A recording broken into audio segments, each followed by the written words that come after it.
आज जुड़ने का जो कॉन्टेक्स्ट है, जो रीजन है वो क्या है।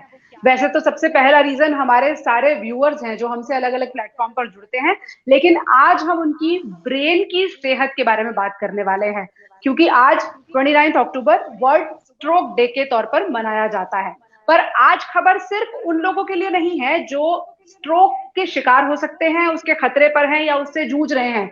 खबर हर उस व्यक्ति के लिए है जो कोरोना के खतरे पर जी रहा है और साथ ही साथ उसका ब्रेन, उसका हार्ट, यानी कि उसके शरीर का हर ऑर्गन किसी ना किसी तरह से खतरे पर है। तो सबसे पहले हम आपको आज ये बताएंगे कि स्ट्रोक क्या होता है, और दूसरा हम आपको कोरोना और स्ट्रोक का कनेक्शन भी बताएंगे।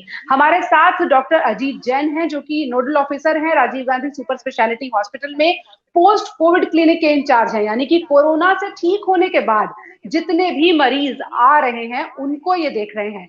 हमारे साथ डॉक्टर चंद्रील चुग हैं, इंटरवेंशनल न्यूरोलॉजिस्ट हैं मैक्स हॉस्पिटल से, और स्ट्रोक क्या होता है आसान भाषा में आपको बताने के लिए हमारे साथ डॉक्टर चुग जुड़े हुए हैं। तो सबसे पहले डॉक्टर चुग, बहुत बहुत शुक्रिया आपका हमारे साथ जुड़ने के लिए।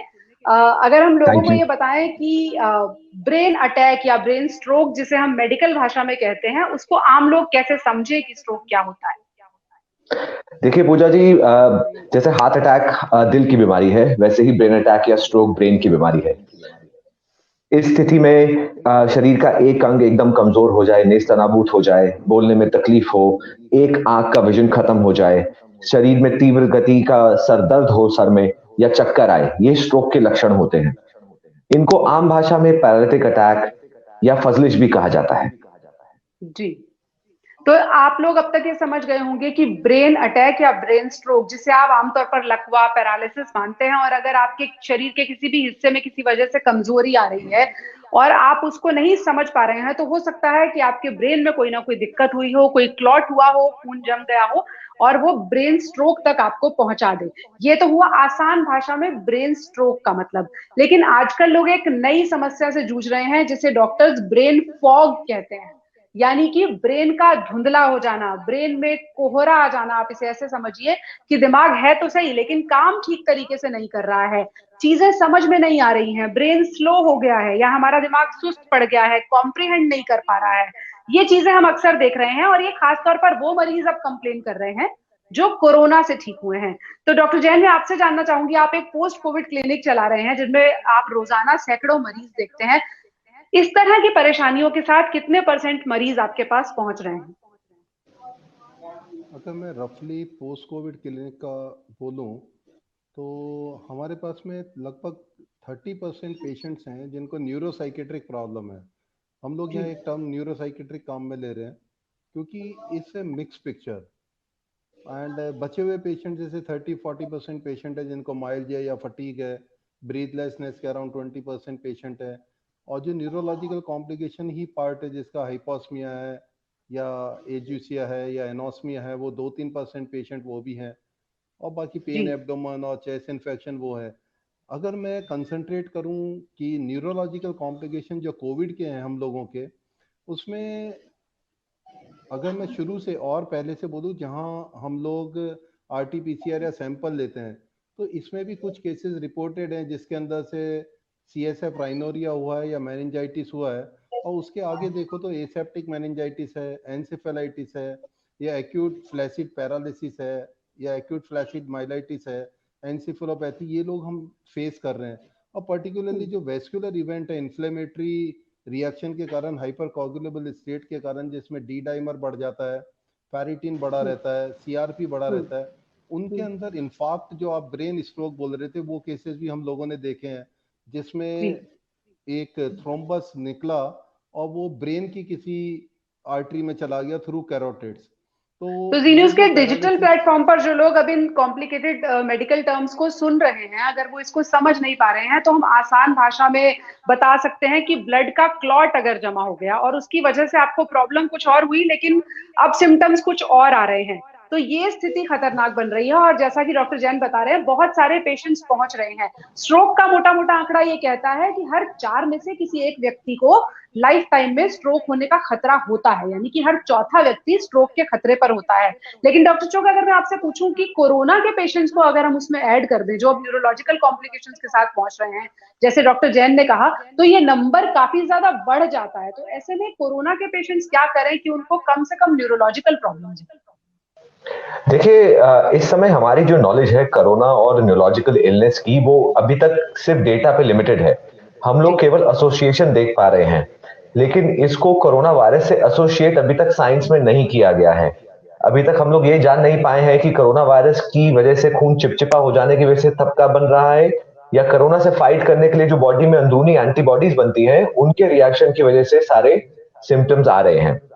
बिल्कुल, लेकिन या सबसे इंपॉर्टेंट लेकिन यही अगर है लोग कि इस तरह के सिम्टम्स के साथ आते हैं कि उनको, जैसे हम कह रहे हैं कि कॉम्प्रिहेंड नहीं कर पाते, दिमाग स्लो चलने लगता है, स्लो हो जाते हैं, तो ऐसे लोग क्या कर सकते हैं? अपनी न्यूरोलॉजिकल हाइजीन, यानी डिजिटल व्यूअर्स को अगर हम समझाएं, तो अपने दिमाग को साफ सुथरा और फ्रेश करने के लिए क्या कुछ कर सकते हैं?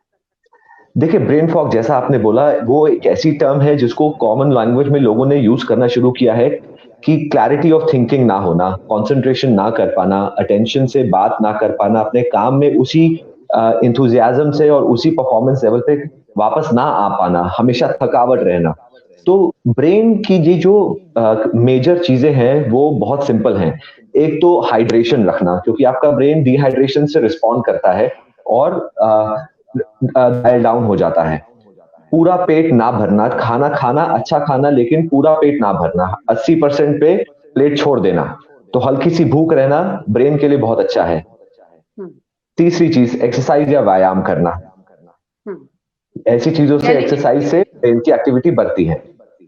देखिए, वो चीजें हैं जो हम आपको अक्सर अपनी स्टोरीज के जरिए, अपने आर्टिकल्स के जरिए, वेबिनार्स के जरिए लगातार बताते हैं कि आप एक अच्छा लाइफस्टाइल अगर मेंटेन करें, तो आप कोरोना के खतरे को भी कम कर सकते हैं, लेकिन साथ ही साथ स्ट्रोक का जो खतरा है उसको कम कर सकते हैं। अगर आपको कोई प्रॉब्लम आती है न्यूरोलॉजिकल, दिमाग से जुड़ी हुई, तो उससे फाइट करने के लिए भी अच्छा खाना, अच्छा पीना, अच्छी नींद, स्ट्रेस कम लेना, ये सब काम आते हैं। और एक छोटी सी चीज, अगर आप पजल खेलते हैं, अगर आप चेस खेलते हैं, यानी ऐसे गेम्स खेलते हैं जिसमें ब्रेन इन्वॉल्व होता है, तो ये भी आपके ब्रेन को एक्टिव रखने में मदद करते हैं। तो ये तो वर्ल्ड स्ट्रोक डे पर हमने आपको ब्रेन हाइजीन की बातें बताई, लेकिन अब वापस कोरोना पर लौटते हैं। जो मरीज कोरोना से जूझ रहे हैं और एक बार जब उनका टेस्ट नेगेटिव आ जाता है, तो उसके बाद उनको लगता है अब हम ठीक हो गए। लेकिन जब डॉक्टर जैन, जिस तरह का आप अपने हॉस्पिटल में और क्लिनिक में लोगों को वापस लौटते हुए देख रहे हैं, हम क्या कहें, कितने मरीज जो हैं वो वाकई ये कह सकते हैं कि मेरा टेस्ट नेगेटिव आया तो मैं 100% ठीक हो गया? ऐसा कह सकते हैं क्या लोग? ये जो सवाल है आपका, वाकई ना थोड़ा सा मुश्किल सवाल है। एक हिस्सा है जो वाकई रिकवर कर जाता है, उसमें usually mild patient, pre symptomatic, asymptomatic का परसेंटेज बहुत ज़्यादा है। मॉडरेट पेशेंट्स और मॉडरेट से भी ज़्यादा जो सीवियर और क्रिटिकल पेशेंट्स हैं, उनके अंदर अब हम एक टर्म काम में देने लगे हैं पोस्ट कोविड सिक्वेली की, जैसे लॉन्ग कोविड। उन लॉन्ग जी। कोविड पेशेंट्स के अंदर एक बहुत बड़ा परसेंटेज है जिनको न्यूरोसाइकेट्रिक प्रॉब्लम है। वो कंसंट्रेट पूरा नहीं कर पाते, एक फियर साइकी है उनके अंदर कोविड को लेके।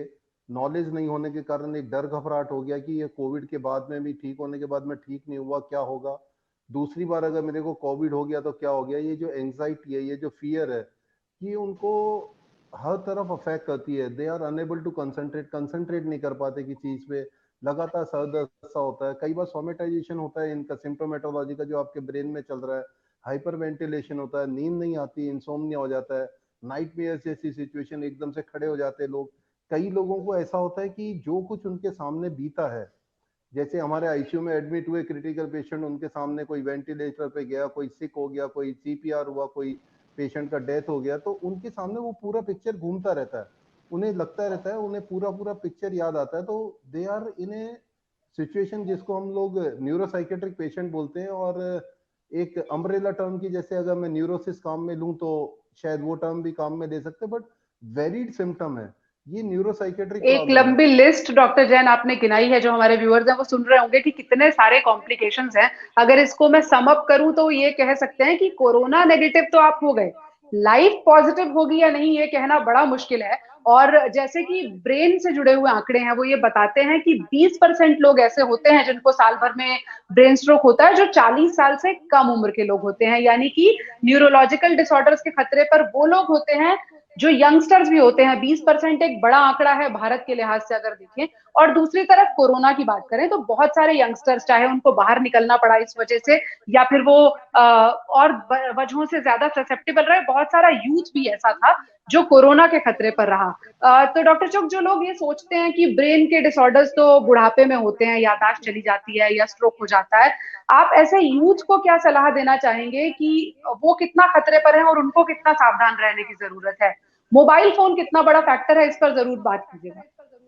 जी, देखिए जैसा आपने बताया कि 20% लोगों को जल्दी ही स्ट्रोक हो जाता है, मतलब 40 साल से कम की उम्र में स्ट्रोक का इंसिडेंस हमारे देश में बढ़ रहा है। उसका एक बहुत बड़ा कारण है कि हमारा लाइफस्टाइल बिगड़ता जा रहा है, स्ट्रेस बिगड़ता जा रहा है और यंग लोगों को बहुत ब्लड प्रेशर की बीमारी, डायबिटीज की बीमारी, वजन बढ़ जाना, उसके ऊपर स्मोकिंग करना या बहुत ज्यादा अल्कोहल पीना भी रिस्क फैक्टर्स ऑफ स्ट्रोक है। इसके अलावा एडिक्शन ड्रग्स जैसे होते हैं उनका सेवन या बॉडी बिल्डिंग स्टीरॉइड्स का सेवन, ये भी हमारे यूथ को स्ट्रोक की तरफ धकेल देता है। जहां तक आपने समझाया, जो आपने सवाल पूछा कि मोबाइल और डिजिटल मीडिया, देखिए सबसे इंपॉर्टेंट बात यह है कि जो भी डिवाइसेस, इलेक्ट्रॉनिक मीडिया हम लोग इस्तेमाल करते हैं उससे हमारी स्लीप अफेक्ट होती है, हमारी daily thinking, thought process affect होता है। इससे कई लोग नेगेटिवली इंपैक्ट होते हैं और स्ट्रेस बढ़ता है। उसकी वजह से जो है सारी बीमारियां बेसिकली स्टार्ट होती हैं, चाहे उसको ब्लड प्रेशर समझ लें या नींद ना आना समझ लें या डायबिटीज समझ लें। तो डायरेक्टली ना सही लेकिन indirectly over use of anything is harmful and so is mobile phone and digital media. तो देखिए, कहना आसान है पर उपदेश कुशल बहुतेरे। हम लोग खुद एक डिजिटल प्लेटफॉर्म से जुड़े हुए हैं क्योंकि ये अब वक्त की बदलती हुई जरूरत है और हम साथ ही साथ अवेयरनेस लाने की भी कोशिश कर रहे हैं कि जो स्क्रीन टाइम जरूरी है उसे जरूर बिताइए, लेकिन आप खुद तय कर सकते हैं कि गैर जरूरी स्क्रीन टाइम कौन सा है। और जैसा डॉक्टर शुभ ने बताया, अगर आपका बीपी ज्यादा है, अगर आपको डायबिटीज है, अगर आप स्मोकिंग करते हैं तो आपको अपने बीपी को कंट्रोल में रखना है। जरूरत पड़े दवाएं लें, रेगुलरली लें। अगर आप डायबिटीज की मेडिकेशन पे हैं उसे बिल्कुल ना छोड़ें। स्मोकिंग अगर आप छोड़ दें तो आप सिर्फ ब्रेन स्ट्रोक ही नहीं, 80% बीमारियों को कम कर सकते हैं, उनके खतरे को घटा सकते हैं। मुझे नहीं लगता स्मोकिंग करने के पक्ष में भी कोई तर्क दिया जा सकता है। चलते चलते डॉक्टर जैन, आपसे एक सवाल ये जरूर पूछना चाहेंगे कि जो लोग पोस्ट कोविड कॉम्प्लिकेशंस के साथ आ रहे हैं, कोरोना ठीक होने के बाद आ रहे हैं, उनको आप क्या सलाह देंगे कि कितनी जल्दी वो पूरी तरह से अपने आप को फिट करें, उसके लिए क्या करना चाहिए? बेसिकली मैम, जो हम लोगों पे पेशेंट आ रहे हैं उसके अंदर न्यूरोसाइकेट्रिक डिसऑर्डर ज़्यादा है rather than pure neurological. Pure neurological भी हैं, उनमें कुछ पेशेंट हमने यहाँ पे खुद ने इंडोर पेशेंट जो हमारे रहे उनमें स्ट्रोक का इंसिडेंस देखा, उनका डी डाइमर, सीआरपी और ये सब बढ़ा हुआ था, हाइपर कोगुलेबल स्टेट थी। कुछ पेशेंट्स डिस्चार्ज होने के बावजूद भी हाइपर कोगुलेबल स्टेट में रहे हैं जिसके कारण ये प्रॉब्लम हुई है। और पर्टिकुलरली जिनका कोलेस्ट्रॉल लेवल ज्यादा रहा है, एथेरोस्क्लेरोटिक जनरलाइज्ड डिजीज रही है, उनको ये कॉम्प्लिकेशंस ज्यादा हैं। ये जो न्यूरोसाइकेट्रिक प्रॉब्लम है इसके लिए हम लोगों ने यहाँ पे yoga, meditation and physiotherapy exercises उसके लिए अलग से ट्रेनर्स रखे हैं। They are training these people जो मेंटली उनको काम एंड कंपोज रख सके, उनका जो भी एक बैड एक्सपीरियंस है उससे बाहर ला सके और एक पॉजिटिव थिंकिंग दे सकें। तो मेरा ख्याल है यही उन्हें घर जाकर भी कंटिन्यू करना चाहिए, यही एक्सरसाइज, योगा, मेडिटेशन, ये सब चीजें अगर कंटिन्यू करें तो फायदा करेंगे। हाँ, और मैम इसमें एक एडिशनल बात, जो हमारा इंडोर पेशेंट है, पिछले 6 महीने से हम लोग जितने पेशेंट हैं उसमें हमारा एक एक्सक्लूजन क्राइटेरिया है, उन लोगों को हम नहीं लेते साथ में, बट हम सारे पेशेंट्स को मेडिटेशन, एक्सरसाइजेज, प्राणायाम, कुछ हैवी एक्सरसाइजेज भी, those who are youngsters and they are fit, उन सबको लगातार ये सिखाने के साथ साथ जो मेडिटेशन वाला पार्ट है वो लगातार हम सिखा रहे हैं। तो वो पेशेंट्स वहाँ पे सीख जाते हैं जो दूसरे हॉस्पिटल से आए जो ट्रेन नहीं है, उन्हें हम हमारे ओपीडी में ट्रेन करके और एक मेंटल हेल्थ, मेंटल एक्सरसाइजेज दे रहे हैं जिससे मेंटल हेल्थ उनका बेटर रहे। और बाकी जो न्यूरोलॉजिकल मैनिफेस्टेशन है उनका तो जो फार्माकोलॉजिकल ट्रीटमेंट है डेफिनेटली वो साथ चल ही रहा है।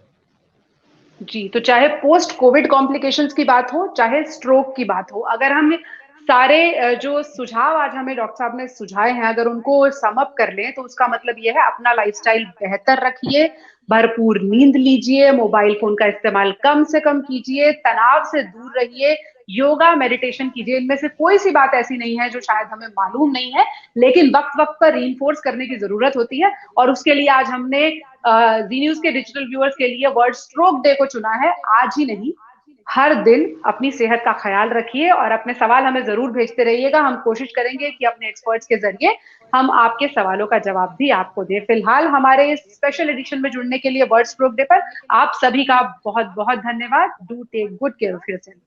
Thank you so much. Thank you doctor साहब। Thank you. Presenting V News app, available on Google Play and App Store. Download it now.